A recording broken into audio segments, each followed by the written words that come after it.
দুনিয়াতে যত অদ্ভুত অদ্ভুত প্রশ্ন সব আপনি মুসা আলাইহিস সালামের মাথা থেকে পাবেন।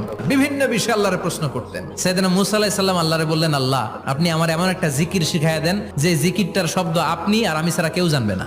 দিনে রাতে সব সময় এই জিকির আমি করব, আপনারে ডাকবো, কিন্তু শর্ত হলো এই জিকিরটা জানবে শুধু আপনি আর জানবো শুধু আমি। আল্লাহ বললেন, মুসা পড়ো লা ইলাহা ইল্লাল্লাহ।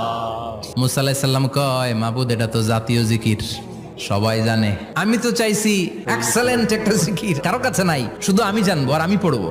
আল্লাহ বললেন, মুসা এই লা ইলাহাকে যদি এক পাল্লায় রেখে দাও, তাম বিশ্ব, 7 আকাশ 7 জমিনটারে তুলে যদি তুমি আরেক পাল্লায় রেখে দাও, লা রাজাহাত কাফাতু লা ইলাহা ইল্লাল্লাহ, মুহূর্তের মধ্যে লা ইলাহার পাল্লা ভারী হয়ে যাবে। ও মুসা, তুমি যতই এক্সক্লুসিভ জিকির চাও, লা ইলাহার চেয়ে দামি জিকির আমার কাছে নাই।